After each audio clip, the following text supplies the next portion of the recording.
Hello everyone, कैसे हैं आप सभी। तो आज मैं आप लोगों के लिए लेकर आई हूँ एक्सरसाइज 1.3, 1.1 और 1.2 हम पहले वीडियो में कर चुके हैं। तो आज हम क्या करेंगे, एक्सरसाइज 1.3 के एग्जाम्पल्स के क्वेश्चन और एक्सरसाइज के भी क्वेश्चंस को करेंगे।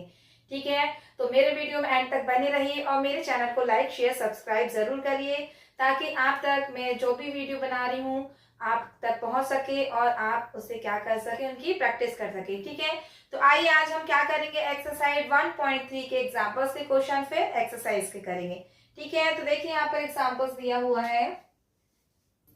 ठीक है, तो ये क्वेश्चन है, इसमें क्या बोलना है, find the decimal expansions of 10/3, 7/8 and 1/7। इनकी क्या बताना है आपको, डेसिमल एक्सपेंशंस है वो बताना है। तो पहले हम ये जानेंगे कि डेसिमल एक्सपेंशंस क्या होते हैं। ठीक है, फर्स्ट आपका होता है टर्मिनेटिंग।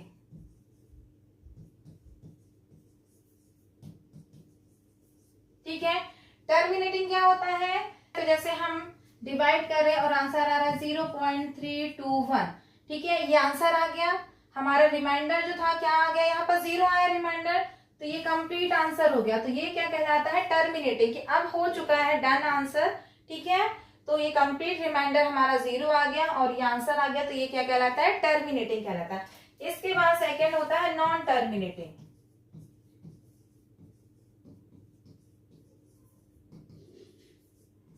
नॉन टर्मिनेटिंग में क्या होता है, हम डिवाइड करते जाते रिमाइंडर बचते जाता है। ठीक है, तो वो क्या कहलाता है, नॉन टर्मिनेटिंग।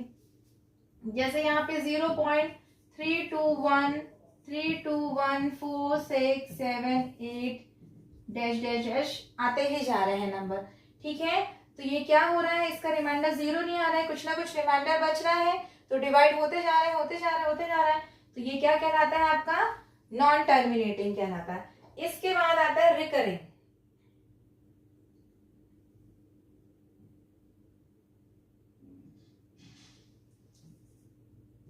फिर थर्ड है रिकरिंग।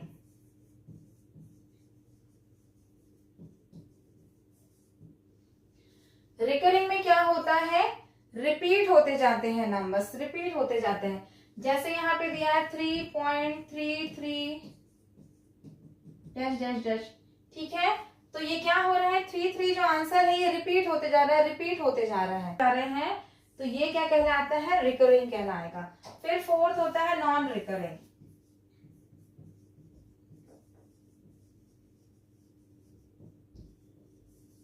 ठीक है, तो नॉन रिकरिंग क्या होता है, जिसमें नंबर क्या होते हैं, कंटिन्यू होते जाते हैं लेकिन रिपीट नहीं होते हैं। जैसे यहाँ दिया है 4.46789321 डैश डैश डैश। ठीक है, तो यहाँ क्या हो रहा है, नंबर्स कंटिन्यू आते जा रहे हैं लेकिन रिपीट नहीं हो रहे हैं, तो ये क्या कहलाता है, नॉन रिकरिंग कहलाता है। ठीक है, इसे क्या बोलते हैं, रिपीट भी बोलते हैं, नंबर का रिपीट होना, रिकरिंग। ठीक है, तो समझ गए आप कितनी टर्म्स दी हुई हैं। फर्स्ट है टर्मिनेटिंग मतलब हमारा आंसर जो हमारा रिमाइंडर है वो 0 आ गया। ठीक है, तो आंसर कंप्लीट आंसर आ गया, तो वो क्या कहलाएगा, टर्मिनेटिंग कहलाएगा। नॉन टर्मिनेटिंग में क्या होगा, रिमाइंडर बचते जाएगा और कंटिन्यू आंसर आते जाएंगे, तो वो क्या कहलाता है, नॉन टर्मिनेटिंग कहलाता है। फिर उसके बाद आता है रिकरिंग मतलब रिपीटिंग, मतलब क्या हो रहे हैं, नंबर्स रिपीट होते जा रहे हैं लेकिन कंटिन्यू आते जा रहे हैं, तो ये क्या होगा, नॉन टर्मिनेटिंग होगा, नॉन टर्मिनेटिंग रिकरिंग होगा। ठीक है, उसके बाद है नॉन रिकरिंग में क्या होगा, नंबर रिपीट नहीं होंगे लेकिन कंटिन्यू क्या होंगे, नॉन टर्मिनेटिंग होंगे। ठीक है, तो इसी तरह से आपको इनको सॉल्व करके बताना है कि टर्मिनेटिंग होंगे, नॉन टर्मिनेटिंग है कि रिकरिंग है। ठीक है, आइए तो हम इन्हें सॉल्व करके देखते हैं क्या आएगा आंसर।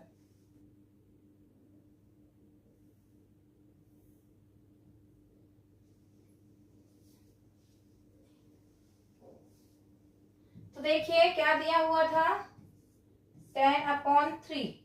ठीक है, क्या करेंगे, 10 में हम 3 का डिवाइड करेंगे, हम 3 से 10 का डिवाइड करेंगे तो 3 3 9 आएगा, माइनस करेंगे 1 बचेगा। फिर डेसिमल लगाया, 0 लिया, फिर 3 3 9, फिर 9 आया, माइनस किया 1 बचा, फिर एक और 0 लिया, फिर 3 3 जा 9, माइनस किया, फिर 1 बचा। ठीक है, यानी यहाँ आप देख रहे हैं 1 1 रिमाइंडर बार बार बचते ही जा रहा है। फिर हम 0 लेंगे, फिर 3 3 जा 9, माइनस करेंगे, फिर 1 बचेगा। तो ये क्या हो रहा है, कंटिन्यू चलते जा रहा है और यहाँ पे क्या हो रहा है, रिपीट हो रहा है। तो ये जो है हमारा 10/3 ये क्या होगा, नॉन टर्मिनेटिंग एंड रिकरिंग होगा। क्या होगा, नॉन टर्मिनेटिंग रिकरिंग। ठीक है, फिर इसके बाद नेक्स्ट दिया हुआ था 7/8। अब 7/8 दिया हुआ है, इसे करेंगे हम।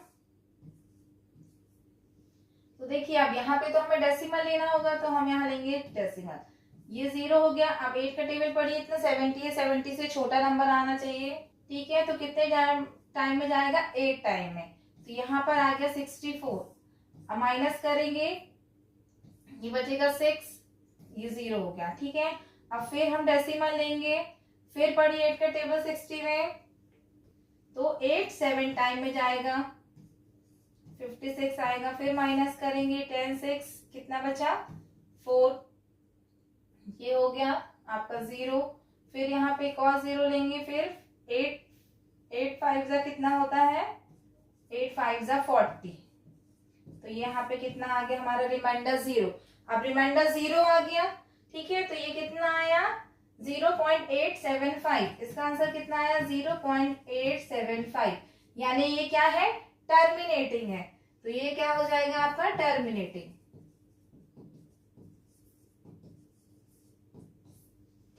ठीक है, तो इसी तरह से आपको करना है। इसमें देखिए इसका आंसर क्या आ रहा था, कंटिन्यू 3 3 3 रिपीट होते जा रहा था। तो और ये नॉन टर्मिनेटिंग क्योंकि रुक भी नहीं रहा है, तो ये क्या होगा, नॉन टर्मिनेटिंग रिकरिंग, और ये क्या हो जाएगा आपका, टर्मिनेटिंग हो जाएगा। ठीक है, इसके बाद आपको दिया हुआ है 1/7। 1/7 को करेंगे हम।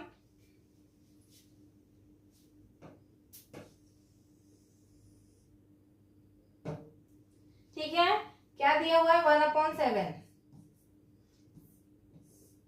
अब यहाँ पे 7 से 1 को डिवाइड करना है, तो डेसिमल लेंगे, ये 0, फिर 7 1 जा 7, माइनस करेंगे 3 बचेगा। फिर 1 डेसिमल लेंगे, फिर 7 7 1 जा 7 7, 3 जा 21 और 7 4 जा 28। तो 7 4 जा कितना आया, 28, माइनस करेंगे, फिर ये 2, फिर डेसिमल लेंगे, 7 2 जा कितना हो जाएगा, 40। फिर ये बचा 6, फिर डेसिमल लेंगे, 7 8 जा 56, फिर माइनस करेंगे, यहाँ पर कितना बचेगा, 4, फिर डेसिमल लेंगे, फिर यहाँ पर 40 आ गया, फिर 7 5 जा 35, फिर माइनस करेंगे, यहाँ कितना बचेगा, 5 बचेगा। फिर डेसिमल लेंगे, फिर 7 7 जा 49, फिर माइनस करेंगे तो यहाँ 1 बचेगा। ठीक है, फिर डेसिमल लेंगे, फिर 7 1 जा 7, फिर माइनस करेंगे, यहाँ पर 3 बचेगा। फिर 0 लेंगे तो कितना हो जाएगा, 7 4 जा 28, फिर माइनस करेंगे, यहाँ पे 2 बचेगा।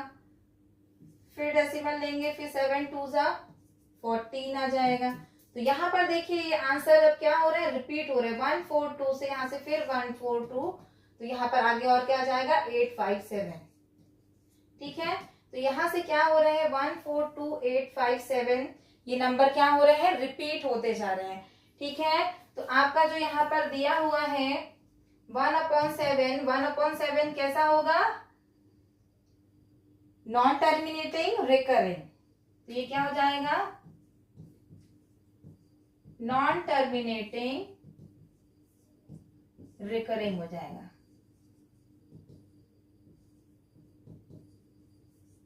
ठीक है, आया आपको समझ में। क्या करना है, पहले तो ये टर्म्स याद रखनी है कि टर्मिनेटिंग, नॉन टर्मिनेटिंग, रिकरिंग और नॉन रिकरिंग क्या होता है।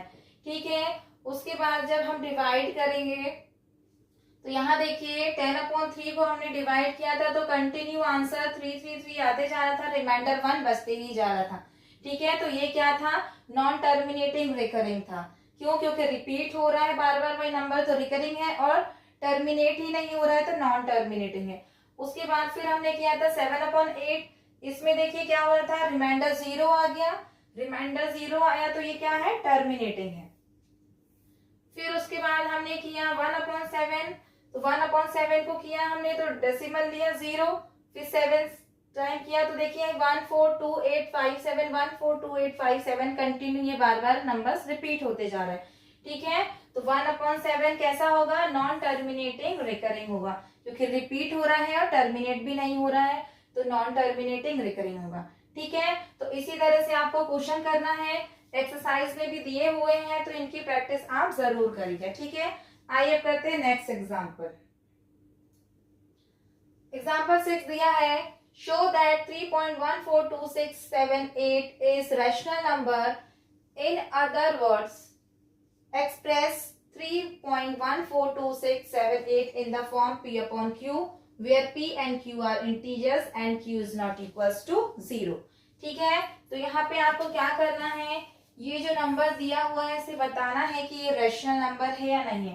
तो यहाँ पर क्या दिया हुआ है, 3.142678।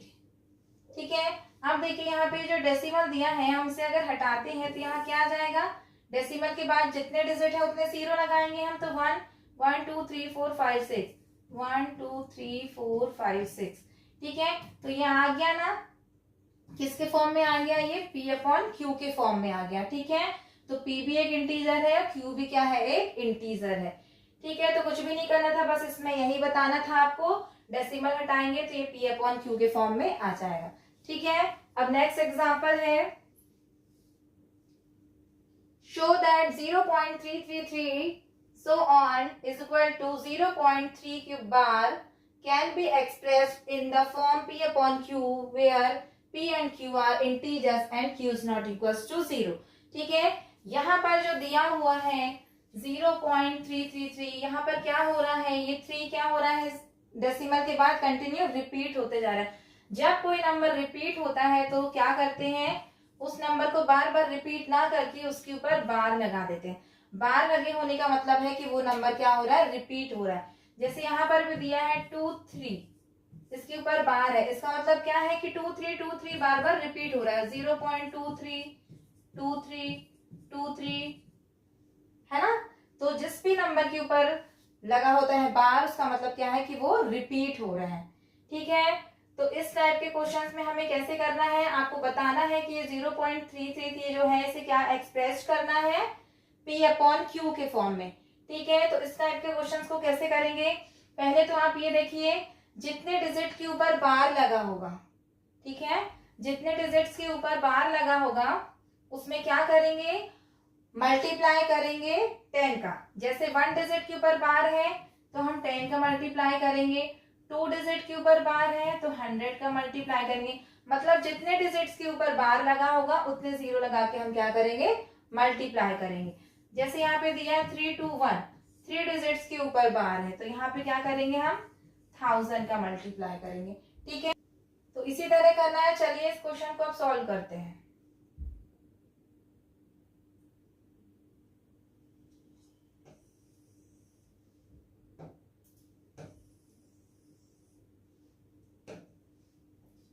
ठीक है, अब देखिए इसे कैसे करना है, हमने यहाँ पे let x is equal to 0.333 dash dash dash. ठीक है, हमने मान लिया x इज इक्वल टू क्या है, 0.333। ठीक है, तो अब इसे दे दिया एग्जाम्पल 1 नाम दे, ठीक है, एग्जाम्पल 1 नाम दे दिया। अब देखिए यहाँ पर कितने डिजिट के ऊपर बार है, 1 डिजिट के ऊपर बार है, तो अब क्या करेंगे, हम बोथ साइड 10 का मल्टीप्लाई करेंगे। ठीक है, तो बोथ साइड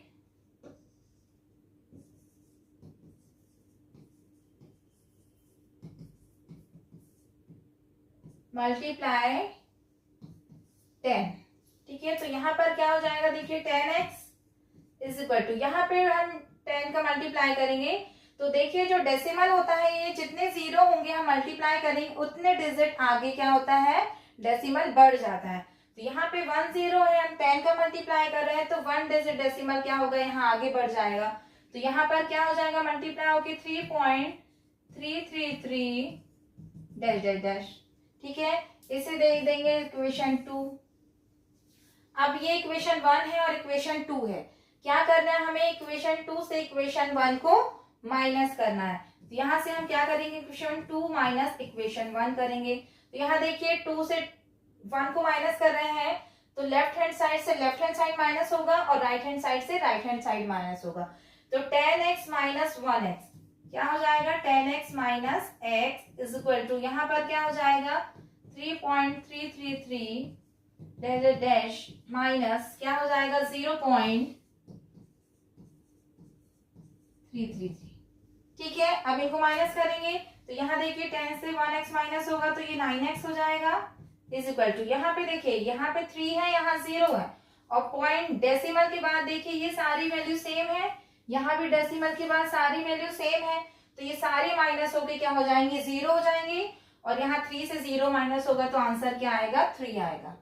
ठीक है, तो यहाँ x की वैल्यू फाइंड करनी है तो 3 के डिवाइड में आ जाएगा 9, ये डिवाइड करेंगे 3 1 जा 3 3 3 जा 9 तो इज इक्वल टू 1/3।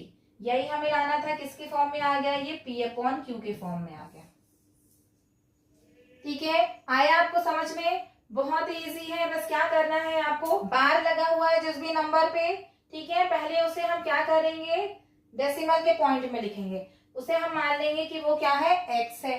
तो x इज इक्वल टू 0.333। फिर बोथ साइड हम क्या करेंगे बोथ साइड हम मल्टीप्लाई करेंगे 10 का। 10 का क्यों कर रहे हैं, क्योंकि 1 डिजिट के ऊपर बार है। ठीक है, तो 1 डिजिट के ऊपर बार होगा तो हम 10 का मल्टीप्लाई करेंगे बोथ साइड। यहाँ किया तो 10x हो गया, इस साइड किया तो डेसिमल आगे बढ़ गया 1 डिजिट, तो ये हो गया 3.33। अब ये हो गया इक्वेशन 2। इक्वेशन 2 और 1 को क्या करेंगे, माइनस कर देंगे तो यहाँ 9x हो जाएगा और यहाँ 3 बचेगा। 9 का वहां ट्रांसफर किया तो अब डिवाइड में आ गया तो 3/9 क्या आ गया, 1/3। तो यही हमें क्या करना था, एक्सप्रेस करना था किसको, 0.33 या 0.3 बार को किस में करना था, हमें p/q के फॉर्म में लेकर आना था। ठीक है, तो इसी तरह करना है। बहुत इजी क्वेश्चंस हैं, इनकी प्रैक्टिस आप बार बार करिए, आपसे जरूर। ये बहुत इजी या सिंपल क्वेश्चन है, बस थोड़ा समझना है कि कितने डिजिट्स के ऊपर बार लगे हैं और किसका मल्टीप्लाई कर रहा है। ठीक है, तो बस इसके बाद हम और आगे करेंगे जिसमें 2 डिजिट्स के ऊपर बार होंगे, 3 डिजिट्स के ऊपर बार होंगे। ठीक है,